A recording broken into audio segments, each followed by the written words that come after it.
Good evening deer aspirants. তো আজকে আমাদের বহু প্রতীক্ষিত এক্সাম ছিল 9 বছর পর যেটা হচ্ছে। তো আজকে এসএলএসটি সেকেন্ড এসএলএসটি ছিল আমাদের, তো 9-10 গ্র্যাজুয়েশন লেভেলে। তো আমি আমার চ্যানেলে আজকে ফিজিক্যাল সায়েন্সের কেমিস্ট্রি পার্টটুকু নিয়ে আলোচনা করবো তোমাদের সকলের সাথে। তো আমার কাছে আছে গ্রুপ সি এর কোশ্চেন, এবি সিরিজে 4টে সিরিজ হয়, সি এর আছে।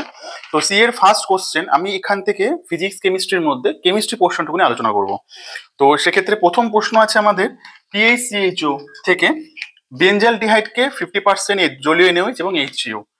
পিএইচসিএইচও কে আমি দেব হচ্ছে 50% এনএইচ 1 নম্বর, 2 নম্বর দেবো H2O।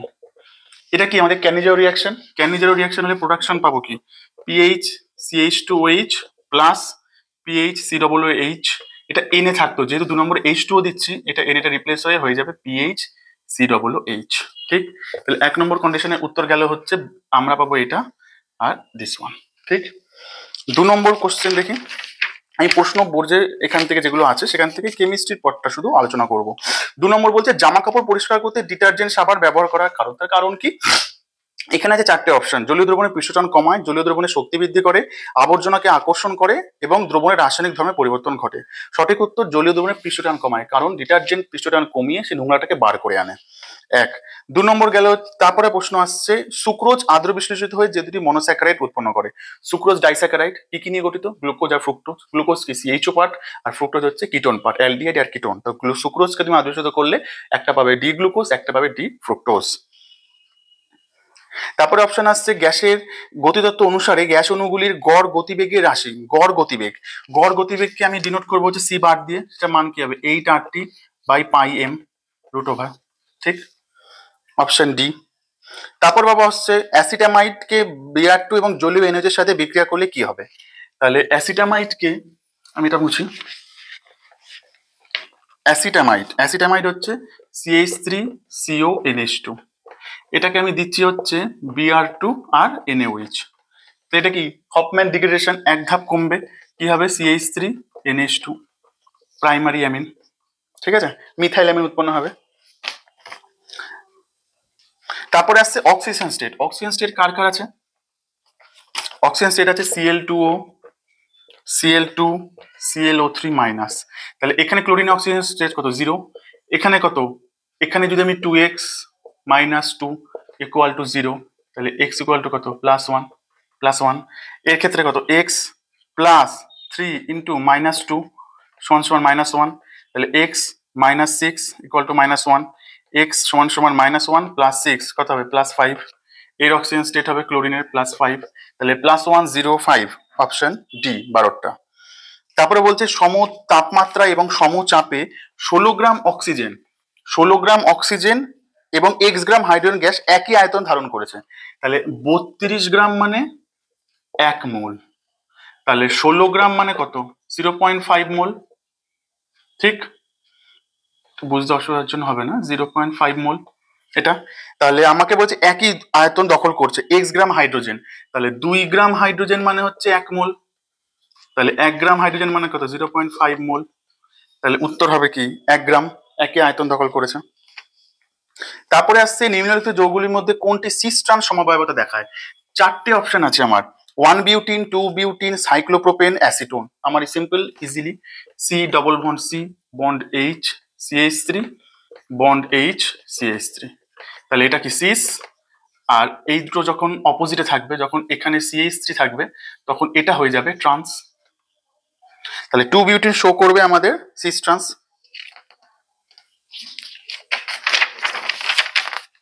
পরেরটা আছে বিধান ইলেকট্রন সমতা। ইলেকট্রন সমতা কি করে করছে? বলছে NO3- + 4H+, ঠিক, প্লাস ইলেকট্রন সংখ্যা কতগুলো হবে দিয়ে 2H2O + NO। একটা জিনিস খেয়াল করো, এখানে H2O এখানে NO দুটোই প্রসম, আর এখানে NO3- -1, এখানে হাইড্রোজেন কটা আছে? +1, তাহলে +4। এইখানে সমান সমান কত? 3, তাহলে +3 আছে, তাহলে ইলেকট্রনের চার্জ কত? মাইনাস, তাহলে এখানে যদি +3 ইলেকট্রন দিই, তাহলে এর সঙ্গে চার্জ ব্যালেন্স হয়ে যাবে এটা। আচ্ছা, তারপরে আসছে হচ্ছে আদর্শ গ্যাসের ক্ষেত্রে উভমুখী রুদ্ধতাপীয় বিক্রিয়ায় পি এবং আয়তনে ভি এর মধ্যে সম্পর্ক কি? সম্পর্ক যে P V⁴ Γ = কনস্ট্যান্ট। এটা আমরা জানি ইজিলি। আচ্ছা, হাইড্রোজেন পরমাণুর এনতম বোর কক্ষে একটি ইলেকট্রনের শক্তি, ইজিলি আমাদের সূত্র -13.6 এন স্কোয়ার ইলেকট্রন ভোল্ট। এবার দেখো এটা ইন জেনারেল ফর্মুলা হচ্ছে Z square by n square, এটা থাকে। তো এখানে হাইড্রোজেন পরমাণু বলে দিয়েছে, হাইড্রোজেনের ক্ষেত্রে জেড এর মান কত, 1, তাহলে এখানে 1 বসাবো, তাহলে উত্তর হবে -13.6 electron volt by n, -13.6 by n square into এটা হচ্ছে ইলেকট্রন ভোল্ট, এই ইউনিটটা। আচ্ছা, তারপরে বলছে হচ্ছে, তারপরে আসছে জেড পারমাণবিক সংখ্যা বিশিষ্ট একটি মৌল দ্বারা গঠিত অ্যান্টি ক্যাথোড হতে নির্গত এক্স রশ্মির কে সাফিক্সে আলফা রেখা তরঙ্গ দৈর্ঘ্য নিচে কোনটিতে সমানুপাতিক? 1/z-1 তার হোল স্কয়ারের সঙ্গে সমানুপাতিক। মোজলের সূত্র থেকে আছে এটা পাই। আচ্ছা, তারপরে ভালো প্রশ্ন আছে, দেখো সবকটাই ভালো ইজিলি, তো ব্যাখ্যা করতে আমার সুবিধা হচ্ছে এগুলো, যেহেতু তোমরা, আমার যেহেতু কেমিস্ট্রি সাবজেক্ট, তো কেমিস্ট্রির ক্ষেত্রে আমার খুব সহজ লেগেছে, তো ফিজিক্সের পার্টটা একটু ভাবনা চিন্তা করতে হয়েছে আমাকে। তো এখানে আছে অসীম লঘুতায় কোল হ্রাসের সূত্র অনুসারে NH4OH এর দ্রবণে তুল্যাঙ্ক পরিবাহিতা পরিমাপ করতে কার? তাহলে আমি NH4OH এর তুল্যাঙ্ক পরিবাহিতা করতে কি কি, চারটের মধ্যে ফার্স্ট অপশনটাই হয়ে যাবে, কারণ দেখো NH4 plus plus NO3 minus plus NaOH, তা আমি যদি NaOH নিই, এগুলো সব আমি প্লাস করে ভাঙবো, OH minus minus NaNO3, Na plus NO3 minus, তাহলে NO3 NO3 কাটছে, Na কাটছে, তাহলে NH4 প্লাস OH, তাহলে NH4 plus plus OH minus. কোলহাসের সূত্র তাই তো বলছে, তাহলে আমি এটাকে যোগ করলাম, এটার সাথে এটা যোগ করলাম, এটাকে মাইনাস করলাম, এই পোর্শনটাকে মাইনাস করার জন্য Na প্লাস NO3 মাইনাস ছিল, Na প্লাস NO3 মাইনাস, তো এখানে মাঝে মাইনাস চিহ্ন হলো। তারপর আসছে the pH of 0.01 molar NaOH সলিউশনে 25°C, 0.01 মোলার সলিউশনে NaOH এর পিএইচ, তাহলে পিওএইচ মানে কি, minus log of OH minus ion concentration, তাহলে সরি এটা নেগেটিভ, এখানে থার্ড ব্র্যাকেট, তাহলে এর মাইনাস লগ 0.01 মানে কত, লগ এটা মানে কি, এটা মাইনাস লগ 1/100 মানে মাইনাস লগ 1, এদিকে এটাকে মাইনাস, এটাকে যদি আমি a/b মানে কি, log a minus log b minus log 100 আছে, তাহলে 10 এর স্কোয়ার, লগ 1 মানে 0, এটা মানে হচ্ছে 0, তাহলে এখানে মাইনাস আছে, মাইনাসে মাইনাস এটা প্লাস হবে, তো a মাইনাস b আগে যেহেতু মাইনাস আছে, তাহলে লগ 2 লগ 10, লগ 10 এর মান কত, 1, তাহলে 2, তাহলে OH POH হচ্ছে 2, তাহলে PH কত হবে, 14 মাইনাস 2 সমান সমান 12, কারণ আমরা কি জানি PH প্লাস POH সমান সমান 14, তাহলে এর মান 2, তাহলে এর মান কত হবে, 12 গেল। তারপরে আছে বিক্রিয়া ক্রম সম্বন্ধে নিম্নলিখিত উত্তর কোনটি সঠিক নয়? দেখো, তাত্ত্বিকভাবে ক্রম নির্ণয় করা সম্ভব নয়, ক্রম ভগ্নাংশ হতে পারে, ঠিক, তাত্ত্বিকভাবে ক্রম নির্ণয় করা সম্ভব নয়, মানে প্র্যাকটিক্যালি তুমি কতগুলো লাগছে, এই যে বলেইছে ক্রম হলো বিক্রিয়ার হারের সমীকরণে বিক্রিয়কগুলির হারের ঘাতগুলির যোগফল, এটা আমরা জানি। উক্তি সঠিক নয়, সেটা হলো ক্রম সর্বদা পূর্ণ সংখ্যা হয়, আমরা জানি আণবিকতা পূর্ণ সংখ্যা হয়, ক্রম পূর্ণ সংখ্যা ভগ্নাংশ হতে পারে, ক্রমের মান 1, হাফ, 3/2 এগুলো হতে পারে, কিন্তু আণবিকতা হয় না, কারণ একটা মলিকুল যখন অংশগ্রহণ করছে সেটা সবসময় পূর্ণ সংখ্যাতেই হবে। তো অপশন 29 সেটা অপশন হবে ডি। তারপর বলছে হাইড্রোজেন নিউক্লিয়াসকে নিউট্রন দ্বারা আঘাত করেছে, তাহলে একটা হাইড্রোজেন এটা কি দিয়ে আঘাত করেছে, নিউট্রন, তাহলে নিউট্রনের সংকেত কি এটা, তাহলে কি উৎপন্ন করবে, এটা 2, এটা 1, তাহলে এটা কি, ডয়টেরিয়াম, হাইড্রোজেনের একটা আইসোটোপ, প্রোটিয়াম, ডয়টেরিয়াম, ট্রিটিয়াম, এটা প্রোটিয়াম, এটা ডয়টেরিয়াম উৎপন্ন করবে। আচ্ছা, অজৈব গ্রাফাইট, ইনঅর্গানিক গ্রাফাইট হচ্ছে Bn হোল N3 দিয়েছে, বোরন নাইট্রাইট। আচ্ছা, তারপরটা দেখো বলছে বিক্রিয়া কার সাথে, বিক্রিয়া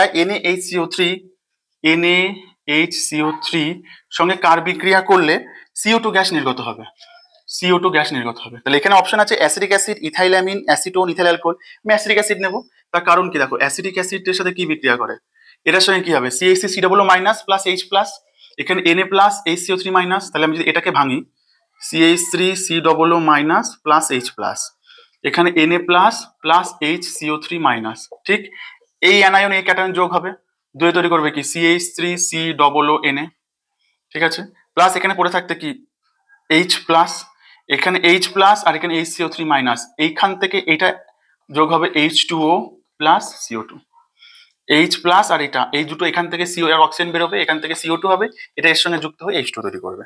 তো 32-এর অপশন হবে 32-এর A, অ্যাসিডিক অ্যাসিড এটা তৈরি করবে, এটা তার সাথে CO2 গ্যাস উৎপন্ন করবে। আচ্ছা, রেডিয়ামের অর্ধায়ু 1600 বছর হলে 64 বছর পর, তাহলে আমরা ফর্মুলা জানি কি 1/2 n, তাহলে 1664 কত গুণ, 4 গুণ, তাই 2n, তাহলে উত্তর হবে কি 16, তাহলে 1/16 বছর, ফর্মুলা ফেলবো। ফ্রিডেল-ক্রাফট বিক্রিয়ায় ব্যবহৃত অনুঘটক, ফ্রিডেল-ক্রাফট দু রকম হয়, একটা অ্যালকাইলেশন একটা অ্যাসাইলেশন, কিন্তু দুটোর ক্ষেত্রেই অনার্দ্র অ্যালুমিনিয়াম ক্লোরাইড, অ্যানহাইড্রাস আমরা লিখি, এটা অ্যানহাইড্রাস অ্যালুমিনিয়াম ক্লোরাইড, এটা অনুঘটক হিসেবে কাজ করবে।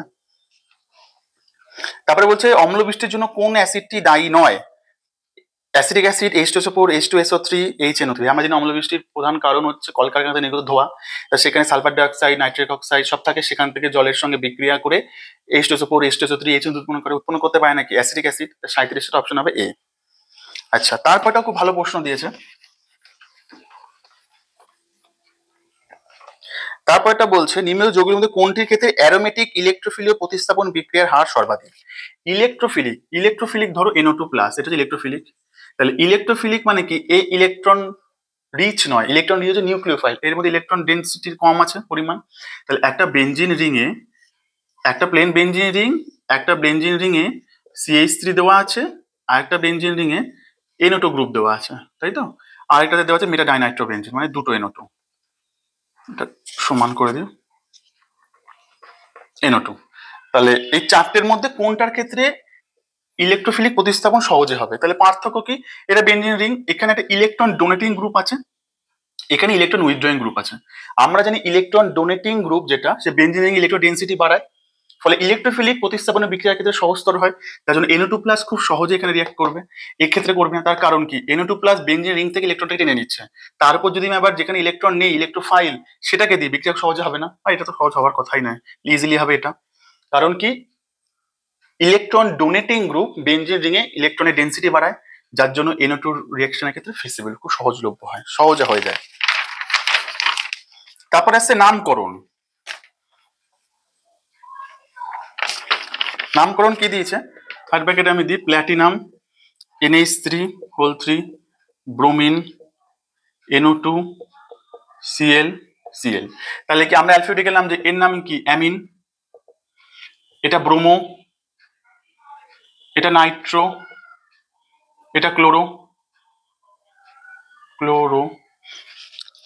তাহলে এটা প্ল্যাটিনাম আর এটা ক্লোরাইড অ্যানায়ন, তাহলে এক্ষেত্রে দেখো চারটে অপশনের মধ্যে আমার নামের সিকোয়েন্স যাবে triamine, bromo, chloro, Nitro, platinum, এর অক্সিজেন স্টেট 4, আর এটা হচ্ছে ক্লোরাইড, তাহলে অপশন বি হচ্ছে রাইট অ্যান্সার। আমি কিন্তু আগেও বলছি আমি ABCD এর মধ্যে সিটা নিয়ে আলোচনা করছি। আচ্ছা, তারপরে বলছে চারটে কম্পাউন্ড দিয়েছে, এর কার মান হচ্ছে ধ্রুবীয় মান 0, NH3, H2O, CCl4, HCl, এর স্ট্রাকচার দেখি, HCl কি H বন্ড Cl, তাহলে এর ইলেকট্রন টানবে কি এদিকে, তাহলে এটা মান থাকবে ডেল্টা প্লাস, CCl4 সব এদিকে টানবে, তাহলে আলটিমেট এটা এদিকে, তো আলটিমেট এর মিউ কি হবে 0, H2O এই যে এটা, এই যে ইলেকট্রন আছে নিঃসঙ্গ ইলেকট্রন যেটা দেখালাম, তাহলে এদিকে কাজ করবে, NH3 লোন পেয়ার হাইড্রোজেন, তাহলে এর মিউটা কাজ করবে, তাহলে এরও মিউ আছে, এরও আছে, এরও আছে, নেই কারের, কারণ চারটে এদিকে চারজন চারদিকে টানছে, তো আলটিমেট ডাইপোল মুভমেন্ট হয়ে যাচ্ছে 0। আচ্ছা, নিষ্ক্রিয় মৌল, নিষ্ক্রিয় মৌলের কন্ডিশন কি, নিষ্ক্রিয় মৌলের শেষ কক্ষ ভর্তি থাকবে, তো নিষ্ক্রিয় মৌলে এখানে চারটে অপশন আছে, দেখো লাস্টেরটা আছে মানে 41 B, 3s2 3p6, তাহলে 8, তাহলে এখানে 1s2 2s2 2p6, 1s2 2s2 2p6, 3s2 3p6, তাহলে 2 4 6 10 আর 2 12 6 18, এটা কার আর্গন, তাহলে এটা কি নিষ্ক্রিয় গ্যাস।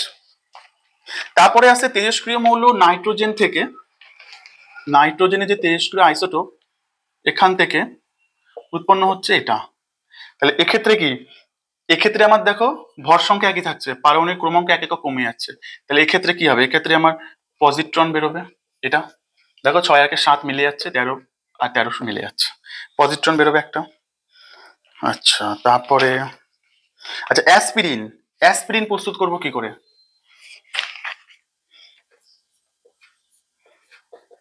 OH COOH, ঠিক। তাহলে এখান থেকে আমার অ্যাসপিরিন বলতে স্যালিসাইলিক অ্যাসিড কি দেবো, এটা অ্যাসিডিক অ্যানাইড্রাইট দেবো, CH3CO(O) আর কি দেবো H3PO4 ফসফরিক অ্যাসিড। তাহলে কি অ্যাসিডিক অ্যানাইড্রাইট তৈরি হবে, অ্যাসিডিক অ্যানাইড্রাইট না সরি স্যালিসাইলিক অ্যাসিড তৈরি, অ্যাসপিরিন তৈরি হবে স্যালিসাইলিক অ্যাসিড থেকে। আচ্ছা, তারপরে আছে নিম্নলিখিত হেটাসাইক্লিক অ্যাসিডগুলির মধ্যে সালফার পরমাণু উপস্থিত। সালফার পরমাণু কার মধ্যে আছে, দেখো পাইরোল, দেখো সব কোটা 5 মেম্বার রিং, ঠিক আছে। এটা হচ্ছে পাইরোল, আর নাম কি আছে ফিউরান, এটা হচ্ছে ফিউরান,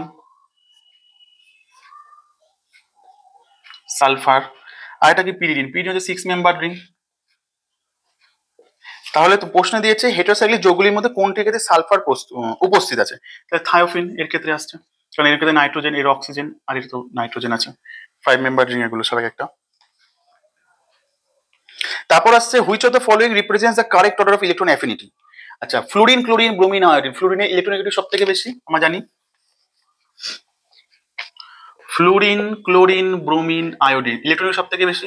ইলেকট্রন আসক্তি অর্থাৎ বন্ধন জোরে ইলেকট্রনকে নিজের দিকে টানার যে ক্যাপাবিলিটি, সেটাকে বলা ইলেকট্রন আসক্তি। কার বেশি, ফ্লুরিন আর ক্লোরিনের মধ্যে ক্লোরিনের বেশি, তারপর ফ্লুরিন, তারপর ব্রোমিন, তারপর আয়োডিন। আয়োডিন আকার সব থেকে বড়, যার জন্য সব থেকে কম। ব্রোমিনের তার এর থেকে তুলনামূলক বেশি, কারণ ব্রোমিনের আকার আয়োডিন থেকে ছোট। পার্থক্য হচ্ছে ফ্লুরিন ক্লোরিনের সাথে, কারণ কি ফ্লুরিনের আকার ছোট, যার জন্য ইলেকট্রনের মধ্যে রিপালশন হয়। ক্লোরিনের ক্ষেত্রে 3p উপস্থিত, যার জন্য ক্লোরিনের মধ্যে সেই রিপালশনটা হয় না, যার জন্য ফ্লুরিনের থেকে ক্লোরিনের ইলেকট্রন অ্যাফিনিটি অর্থাৎ ইলেকট্রন আসক্তি বেশি। আচ্ছা, তারপরের প্রশ্ন আসছে লিথিয়াম অ্যালুমিনিয়াম হাইড্রেট দ্বারা কিটোনকে বিজারিত করবে। তাহলে কিটোনের সংকেত কি, C double bond O, CH3, তাহলে একে যদি আমি বিজারণ করি লিথিয়াম অ্যালুমিনিয়াম হাইড্রাইড এটা দিয়ে, তাহলে কি করবে, CH3 থাকবে এদিকে, এদিকে একটা H একটা OH, তাহলে এটা কি 2 ডিগ্রি অ্যালকোহল, এটা ঠিক। আচ্ছা, তারপরে বলছে the plot which corresponds well with van't Hoff's equation for chemical equilibrium of an exothermic reaction. Exothermic রিয়াকশনের ক্ষেত্রে কি হবে, ln kp, যদি আমি এখানে 1/t নিই আর ln kp কে নিই, তাহলে প্লট হবে এটা পজিটিভ স্লোপ দিয়ে এটা যাচ্ছে। কোলোয়েড দ্রবণে নিম্নলিখিত কোনটির জন্য টিন্ডাল প্রভাব লক্ষ্য করা যায়। আলোর বিচ্ছুরণ আমরা জানি, এখান থেকে টর্চে আলো ফেলা হয়েছিল, কণাগুলোর মুভমেন্ট দেখা যায়, সেটাকে আমি বলেছিলাম হচ্ছে Tyndall effect. Scattering of light, আলোর কণাগুলো বিচ্ছুরণ করে, যার জন্য আমরা দেখতে পাই। আচ্ছা, তারপরে বলছে কোনটি যুগ্ম লবণ নয়। যুগ্ম লবণ মানে কি, যেখানে দুটো সল্ট একসঙ্গে থাকে, যেমন K2SO4 Al2SO4 3.24H2O, এটা যুগ্ম লবণ। দেখো বাকি 4টে অপশনের মধ্যে 3টে দেখলে ইজিলি বোঝা যাচ্ছে যেটা যুগ্ম লবণ। লাস্টে যেটা অপশন আছে K4 FeCN6, এগুলো কি, এগুলো হচ্ছে জটিল যৌগ,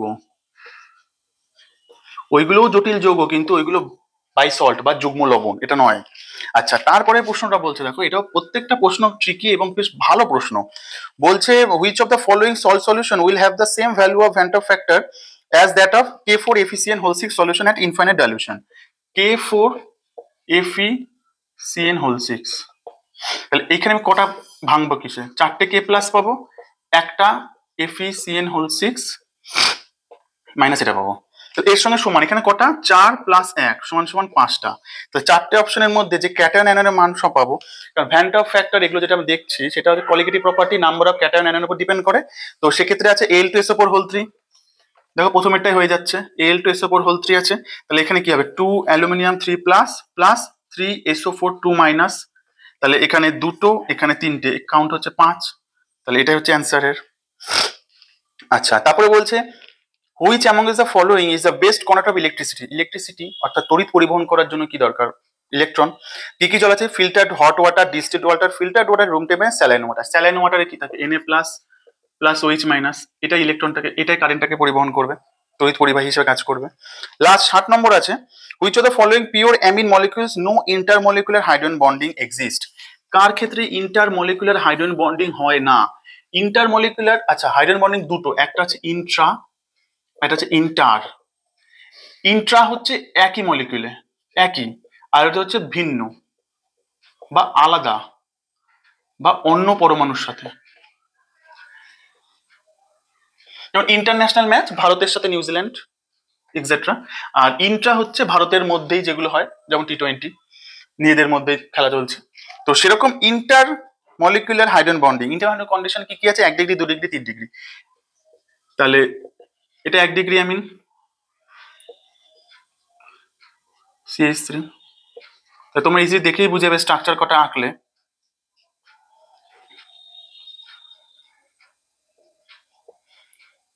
তাহলে এটা 1, এটা 2, এটা 3। তাহলে এই ক্ষেত্রে হাইড্রোজেন বন্ডিং করার জন্য হাইড্রোজেনই নেই, যে অন্য মলিকুলের সাথে হাইড্রোজেন বন্ডিং করবে, যেটা এক্ষেত্রে অ্যাভেলেবেল, এক্ষেত্রে অ্যাভেলেবেল। তাহলে অপশন হবে হচ্ছে 3 ডিগ্রি অ্যামিন, 60 সি। তো এই ছিল আমার আজকে ফিজিক্যাল সায়েন্সের কেমিস্ট্রি পোর্শন নিয়ে গ্রুপ সি বলা ভুল, আমাদের বুকলেটে যে ABCD সিরিজ আছে, তার সি সিরিজের কেমিস্ট্রি পার্ট নিয়ে আলোচনা ইন ডিটেলসে, আমি যেখানে তোমাদের প্রপার এক্সপ্লেনেশন গুলো দিয়েছি। আশা করি এগুলো তোমাদের কাজে লাগবে। পরে যখন অ্যান্সার কি দেবে, তোমরা এগুলোর সাথে বাকি কোশ্চেন গুলো মিলিয়ে নেবে। তো নিজেদের কার্বন কপি আছে, তো কে কত পাচ্ছ পুরো এক্স্যাক্টলি নিজেরাই বুঝতে পেরে যাবে। Thank you.